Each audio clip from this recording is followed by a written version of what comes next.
wafdi uu hogaaminayo safiirka safaaradda Soomaaliya ee dalkan Koonfur Afrika Danjire Maxamed Cali Miran Awadoon iyo qaar ka mid ah jaaliyadda Soomaalida ayaa kulan la qaatay duqa magaalada, madaxa booliiska iyo ku-xigeenadiisii, iyo madax ka socotay saldhigyada tuulooyinka Motherwell, New Britain iyo weliba tuulooyinka Soomaalida ganacsiyada ay ku leeyihiin oo dhowaan dil loogu geystay muwaadiniin Soomaaliyeed.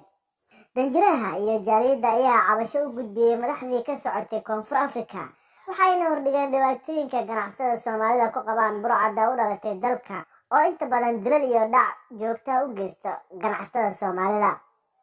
Duqa magaalada PE iyo madaxdii ka socotay booliiska ayaa sheegay in arrintani wax ka qaban doonto dowladda Koonfur Afrika, waxayna carabka ku dhufteen in ay jiraan dad loo qabtay oo lagu tuhmayo in ay la xiriiraan dalalka toddobaadkii hore loogu geystay 4 muwaadiniin oo Soomaali ah tuulooyinka hoostaga magaalada PE ee dalkan Koonfur Afrika, taasoo keentay in safiirka iyo wafdiga uu hogaaminayo kasoo kici tamaan xarunta safaaradda oo ku taalla magaalada Pretoria oo u jirta 1,100 kilomitir.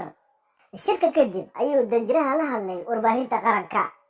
Waxaan shalay soo gaarnay Port Elizabeth, halkaasoo aan u nimid inaan ka jawaabno dhibaatadii ka dhacday halkan. Waxaan marka koowaad u tacsiyeynaynaa ummadda Soomaaliyeed familiyadii ay ka dhinteen dadkaas. Shalay waxaan la kulannay booliiska qayb ka mid ah, xalay waxaan la kulannay qayb ka mid ah jaaliyadda, maantana waxaan la kulannay gudoomiyaha magaalada duqa magaalada Port Elizabeth, taliyaha booliiska gobolka iyo saraakiil kale oo ka shaqo leh mas'uulka ah meelaha dadka Soomaalida ay degan yihiin. Waxay noo sheegeen in baaritaan u socdo, baaritaankaasna meel fiican u marayo. Waxay noo sheegeen inay wada shaqayn buuxda la samayn doonaan community-ga iyo safaaradda.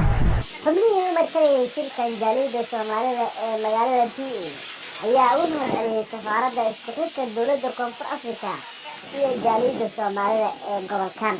maayarka waan la kulannay iyo police forum oo magarasay qolihii booliiska ah police department waan la kulannay iyaguna aad u fara badan runtii cabashadaanadii loo gudbinay in maalin banaan laayo waxba aan loo qabanin waxqabadku uu yaryahay dadka anaga ay baabaasan yihiin aan u baahannahay gurmad degdega ayuu safiirku meesha kaga dhawaaqay. Hadallada kale oo way macna naagta oo professional ay sheegtay waxay tahay Soomaalida inay meel dukaanka ay god ka galaan inay ka soo dhacaan, taasna waxaa ka fiican. taasna arrin fiican maaha. Marka inay integration sameeyaan dadka ay la degan yihiin ay la shaqeeyaan. Safiirkii baa hadlay, waxay dhaheen relationshipkeen iyo wada shaqeynteen aad ay u fiican tahay. Soomaaliya iyo South Africa history wanaagsan bay soo wada martay waarigii abaarteedka. Waxay dhaheen dadkan oo masaakiinta dukaamada ka shaqeysa anaga mas'uulka ah, idinkana mas'uuliyiin waad garteen. Waxaa la idinka rabaa inaad nabadgelisaan, inaad nabadgelyadiis iyo iyo noloshooda in idinka mas'uuliyaddeeda full aad qaadaan. Annagana waxaa ballan nagu ah inaan idinla wada shaqeyn.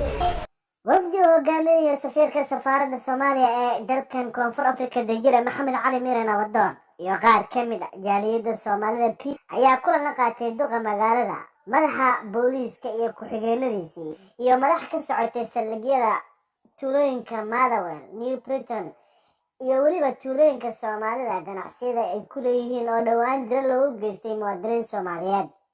Danjiraha iyo jaaliyadda ayaa cabasho u gudbiyay madaxdii ka socotay Koonfur Afrika, waxayna hordhigeen dhibaatooyinka ganacsatada Soomaalida ku qabaan burcadda u dhalatay dalka oo inta badan dilal iyo dhac joogta u geysta ganacsatada Soomaalida.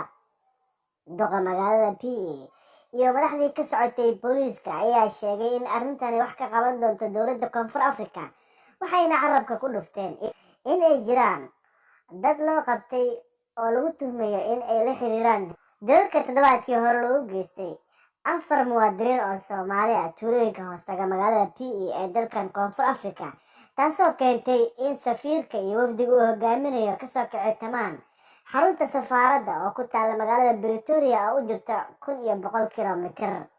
Shirka kadib ayuu danjiraha la hadlay warbaahinta qaranka. Waxaan shalay soo gaarnay Port Elizabeth, halkaasoo aan u nimid inaan ka jawaabno dhibaatadii ka dhacday halkan. Waxaan marka koowaad u tacsiyeynaynaa ummadda Soomaaliyeed familiyadii ay ka dhinteen dadkaas. Shalay waxaan la kulannay booliiska qayb ka mid ah, xalay waxaan la kulannay qayb ka mid ah jaaliyadda, maantana waxaan la kulannay gudoomiyaha magaalada duqa magaalada Port Elizabeth, taliyaha booliiska gobolka iyo saraakiil kale oo ka shaqo leh mas-uulka ah meelaha dadka Soomaalida ay degan yihiin waxay noo sheegeen baaritaan u socdo baaritaankaasna meel fiican u marayo waxay noo sheegeen inay wada shaqayn buuxda la samayn doonaan communitiga iyo safaaradda.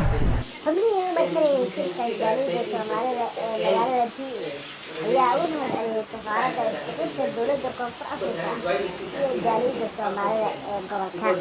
maayarka waan la kulanay iyo boolis forum oo madarasa qolihii booliska ah police department waan la kulanay iyaguna aad u fara badan runtii cabashadaanadii waa u gudbinay in maalba noolaayo waxba aan loo qabanin waxqabadka uu yaryahay dadka anaga ay baabaasan yihiin aan u baahannahay gurmad degdega ayuu safiirku meesha kaga dhawaaqay. hadallada kale macnaha naagta oo professionalka ay sheegtay waxay tahay Soomaalida inay meel dukaanka ay god ka